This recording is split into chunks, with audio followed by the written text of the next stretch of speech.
Madame, Monsieur, bonsoir et merci d'être avec nous. À la une de l'actualité ce soir, Touba touché par la troisième vague de Covid-19. La cité religieuse compte 116 morts et 1583 cas depuis le début de la pandémie. Le point de la situation dans cette édition. Tabaski 2021, 13 773 moutons invendus sur l'ensemble du territoire. Néanmoins, la tutelle tire un bilan satisfaisant. Projet gazier Grand Tortue, un accord tripartite sera signé le 3 août prochain. Révélation de l'ambassadeur mauritanien Cherna Ould Neni après ses adieux au Palais de la République ce matin. Les détails à suivre dans ce journal. Bienvenue à tous.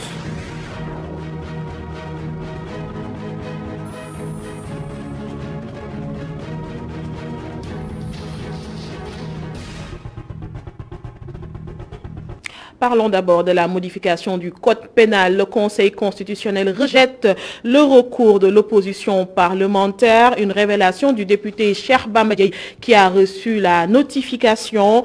Pour le leader du FSD-BJ, cette décision est injuste et illégale, car selon lui, la loi ne permet pas au Conseil constitutionnel de statuer dès lors que ses membres ne sont que 4.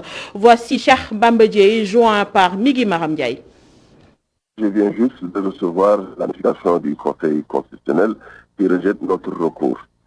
Mais le vrai problème qui se pose, c'est que je me demande bien dans quel monde nous sommes, puisque le Conseil constitutionnel est réuni dans des conditions que la loi organique numéro 2016-23 du 14 juillet 2016 ne l'autorise pas. Parce qu'en son article 23, cette loi organique dit que le Conseil constitutionnel ne peut délibérer qu'en présence de tous ses membres, sauf empêchement temporaire de 3 d'entre eux ou plus, dûment constaté par les autres membres. Je dis bien empêchement temporaire, alors que nous sommes ici dans des cas d'empêchement définitif.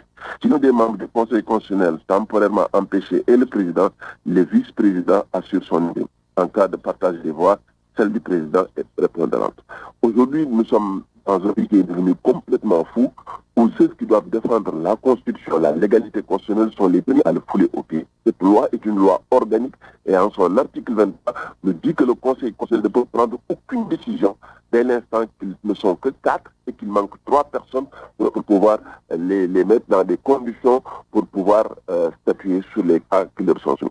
Et ça, c'est un vrai problème que nous avons au Sénégal, à force de déstabiliser nos lois, à force de faire ce que l'on veut, comme on le veut et quand on le veut, on en devient des sujets dans un monde où il n'y a pas de loi, puisque ceux qui doivent faire respecter la loi ne sont pas capables. Et nous sommes dans une situation qui est extrêmement difficile. Et si demain le pays est dans une situation insurrectionnelle ou dans d'autres situations chaotiques, il faut pas se poser la question pourquoi. Parce qu'il n'est pas admissible que des professeurs de droit, des éminents intellectuels qui aujourd'hui doivent d'abord au peuple sénégalais et qui doivent regarder les lois qui leur sont soumises, les recours qui leur sont soumis sous l'œil exclusif de la loi et uniquement de la loi, sont en train de fouler au pied les règles qui font même leur légalité. L'Organisation internationale de la francophonie suspend ses activités, ses missions au Sénégal jusqu'à nouvel ordre. Une décision motivée, selon le communiqué, par l'augmentation importante des cas de Covid-19. Et justement, Touba semble être particulièrement touché par la Covid-19 ces derniers jours, malgré les stratégies de riposte mises sur place. La capitale du mouridisme totalise 1583 cas depuis le début de la pandémie et 116 morts. Gorandaklo, notre correspondant sur place, nous dresse le bilan de la situation. La courbe de contamination Covid-19 connaît une évolution ascendante dans la région de Diourbel, où le patient zéro a été confirmé positif au coronavirus au mois de mars 2020. Une situation qui avait mis sur le qui-vive les autorités sanitaires avec la multiplication des stratégies de riposte contre la pandémie, malgré l'augmentation des cas lors de la première vague. Ainsi, avec l'arrivée de la troisième vague et le variant Delta plus virulent, Touba n'a pas encore été épargné par la pandémie qui pourtant avait commencé à prendre du recul avec seulement 4 patients hospitalisés. Mais ces dernières 24 heures, la capitale du mouridisme affiche au compteur 41 nouveaux cas et un décès lié au coronavirus, une situation déjà inquiétante. Pour rappel, la cité sainte de Touba affiche au compteur 1583 cas confirmés depuis le début de la pandémie, dont 1353 patients contrôlés négatifs et déclarés guéris et 116 décès liés au Covid-19. Gorondak-Lo, et aujourd'hui le bulletin santé du jour fait état de 523 nouveaux cas sur les 2125 tests effectués, 10 décès enregistrés, 34 cas graves sont actuellement pris en charge en service de réanimation, 299 patients ont été contrôlés négatifs, donc guéris. Parlons de la Tabaski 2021, célébrée hier par la majeure partie des musulmans au Sénégal. Le bilan est satisfaisant en termes d'approvisionnement et de prix selon le ministre de l'Élevage et des Productions animales, et 13 773 moutons. C'est le nombre d'invendus sur l'étendue du territoire. Écoutons à ce propos Ali Saleh Diop, ministre de l'Élevage et des Productions animales. Globalement, un bilan tout à fait satisfaisant en termes d'approvisionnement, mais également en termes de prix. Nous nous attendions sur les marchés à peu près un objectif de 810 000. Nous en sommes à 852 820. Donc, en termes d'approvisionnement, nous avons en tout cas atteint l'objectif. Du point de vue des prix également, nous sommes sur une fourchette qui va de 60 000 à 400 000 pour les moutons normaux. Et donc, ceci également, c'est un indicateur qui nous donne entièrement satisfaction. Au lendemain de la Tabaski, nous avons fait le point également avec nos différents services régionaux. Et à peu près, ce qui reste en tout cas sur les marchés est évalué à peu près 13 773 moutons. C'est dire qu'à tout point de vue, vraiment, nous sommes dans une situation d'équilibre qui satisfait à la fois les consommateurs et les opérateurs. Justement, d'après notre correspondant dans le sud, certaines populations n'ont pas eu de moutons à l'occasion de cette fête à Kolda, plus précisément. Je m'inscris en faux par rapport à ça.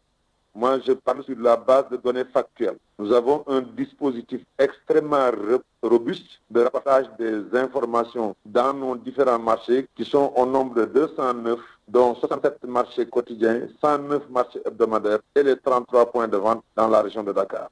Et nous suivons ça depuis jour J-45. Aujourd'hui, il y a une excellente, une parfaite répartition des moutons dans les différents marchés du pays. Rue déserte, magasin fermé, c'est le calme plat à Dakar au lendemain de la Tabaski. Mais pour l'économiste Moubarak Lo, cela ne devrait pas impacter notre économie car beaucoup d'achats ont été effectués avant la fête. Il prévoit même un léger déplacement de fonds de la capitale aux régions. Les explications de l'économiste au micro de Alassane Samba Diop. Une économie, il faut la juger sur la durée. Parce que dans tous les pays du monde, vous avez des moments comme ça, de ferveur, où pendant quelques jours, les gens arrêtent de travailler et consomment. Donc si vous allez en Chine, le nouvel an chinois dure même beaucoup plus longtemps, il peut durer jusqu'à 12 jours. Si vous allez dans les pays européens ou américains, vous avez la période autour de Noël et de la fin de l'année. Donc dans cette période-là, vous avez, disons, une augmentation des dépenses avant la fête, donc la Tabaski, si vous allez à Dakar. Si vous regardez les 3 semaines ou 4 semaines auparavant, l'activité commerciale à Dakar a été intense. Donc c'est tout à fait normal que les jours, en tout cas de la fête elle-même, que l'activité ralentit, voire même soit proche de zéro. Est-ce qu'on peut dire donc que l'économie s'est un peu déplacée de la capitale vers les régions, avec les gens qui partent, qui vont dépenser peut-être un peu d'argent? Bon, on ne peut pas parler de déplacement parce que 95% de ceux qui partent ne vont pas exercer d'activité sur place. Donc ces gens-là partent surtout pour voir leur famille et les dépenses ont été faites auparavant. Donc c'est vrai que le mouton, c'est sûr que ça a été acheté au niveau local, plus toutes les dépenses qui concernent la fête. Voilà, c'est un peu l'effet qu'on a, mais c'est pas un effet le jour d'après, mais les quelques jours avant la fête, ces dépenses-là, le dépenses dures. Toutes ces dépenses-là également sont faites dans ces régions. L'ambassadeur de la Mauritanie au Sénégal a fait ses adieux ce matin au Palais de la République. Quelques minutes après, Cheikhna Ould Neni s'est entretenu avec la presse nationale et internationale. Au menu des échanges, on peut retenir les grandes lignes de l'accord de pêche entre le Sénégal et la Mauritanie et le projet gazier Grand Tortue Ahmeyim. Les détails avec El Hadj Malick Cissé. Fin de mission de l'ambassadeur de la Mauritanie au Sénégal, Cheikhna Ould Neni. Je viens de terminer ma mission de 5 ans et demi au Sénégal en tant qu'ambassadeur extraordinaire et plénipotentiaire de la République de Mauritanie. Il m'arrive de partir à Saint-Louis. À chaque fois que je pars en Mauritanie, il faut que je passe à Saint-Louis pour manger du tchiboudienne. Son Excellence, vous avez raison de le relever. Le tchiboudienne Penambaye va à coup sûr vous manquer. Bonne transition pour évoquer les accords de pêche entre le Sénégal et la Mauritanie. Accords qui permettront encore une fois aux pêcheurs sénégalais de bénéficier de 500 licences pour capturer 50 000 tonnes de poissons pélagiques en haute mer. Lors de l'arrivée de l'actuel président, les pirogues étaient au nombre seulement de 400. C'était augmenté par 100. La nouveauté de cet accord, c'est qu'avant, les pêcheurs payaient, le gouvernement sénégalais qui prend en charge une partie de ce qu'ils payaient.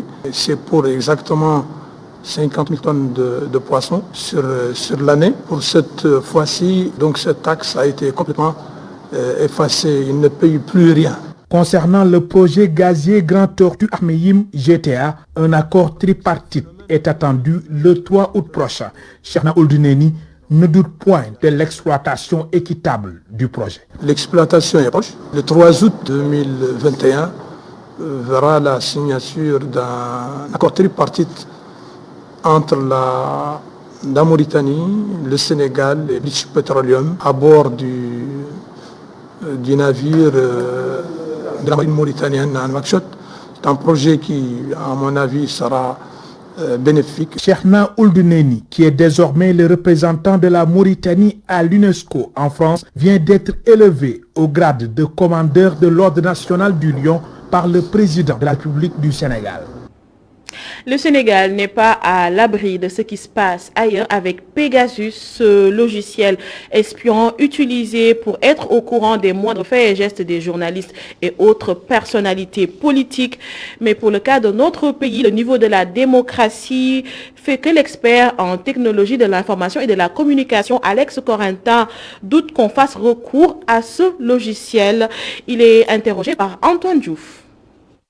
L'utilisation des nouvelles technologies, des portables et tout, est liée à un problème d'insécurité. Il y a effectivement beaucoup d'invasions, de technologies qui permettent plus ou moins de regarder les contenus des communications. Donc, en fait, de manière plus simple, en fait, Pegasus, comme dans d'autres logiciels, sont mondialement connus et comme l'interaction est mondiale, je pense que personne n'est à l'abri de ce type de surveillance à distance, en fait, des communications. Est-ce que notre gouvernement pourrait être soupçonné d'utiliser le logiciel Pegasus pour être au courant des moindres faits et gestes de journalistes et autres hommes politiques? Je ne pense pas que ce soit quand même une tendance globale, etc. Bien que les moyens de surveillance existent. Je pense que c'est partie inhérente à toute société démocratique et à toute société. Il y a des moyens de surveillance. Mais de là à l'utilisation systémique telle que ça peut être démontré dans certains pays, ce n'est pas quand même une chose à généraliser.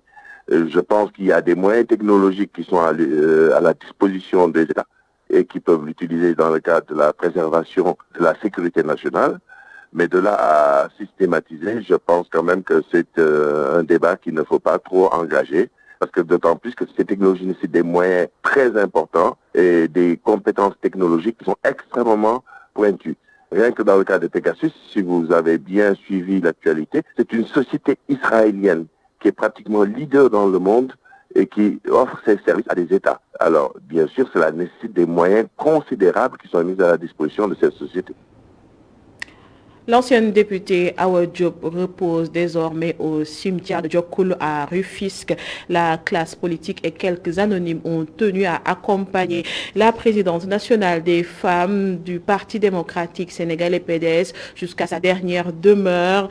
Il est ressorti des témoignages, la force de caractère d'une femme qui s'activait sur le social. Voici quelques réactions au micro de Babacar Seck. Donc aujourd'hui, je perds une maman, je perds une conseillère. Malgré notre adversité politique, nous avons toujours eu des relations cordiales, des relations de sincérité. Et je serais témoigné aussi que sur le plan politique, le plan social, c'était vraiment une dame qui posait beaucoup d'actions sociales auprès des populations. En commençant par son quartier Ndiourène, la ville de Rufisque. Adja Diop a fait beaucoup de gestes. Elle a amené des personnes à la Mecque, elle a trouvé de l'emploi à beaucoup de jeunes, elle a été toujours serviable. Une tante à qui j'ai partagé le Parti démocratique sénégalais, qui nous avait pété en étant jeune, qui nous avait éduqués en nous montrant la bonne voie. Awa était plus qu'une référence pour nous, parce qu'elle a toujours consolidé des acquis pour la paix autour du président Wade. Mais certes, tel n'a jamais été le cas, mais on peut dire encore une fois qu'Allah le Tout-Puissant, par sa grâce, l'accueillera à son paradis. Inch'Allah Rabbi. Elle a été de tous les combats. Elle a fait ce que même les hommes ne pouvaient pas faire, ce que même des hommes n'osaient pas faire par principe. C'était une déterminée. Elle est plus déterminée même que les hommes. Elle a façonné, elle a participé à façonner le PDS. Elle a participé à façonner l'homme tout court ici au niveau de Rufisque. Je pense qu'aujourd'hui, c'est le Sénégal qui perd. Aujourd'hui, c'est la région de Dakar qui perd. Parce qu'Awa Diop également appartient à une très grande famille, qui est la famille Koumbandoy. Awa Diop également, c'est toute la ville de Rufisque qui perd, et particulièrement la commune de Rufisque que je dirige qui perd. Repos paisible et paradis éternel à l'âme de la défunte. Et c'est la fin de ce journal. Merci à vous de l'avoir suivi. Restez informés sur www.emedia.sn. Je vous donne rendez-vous demain pour un autre journal. Bonne soirée à vous.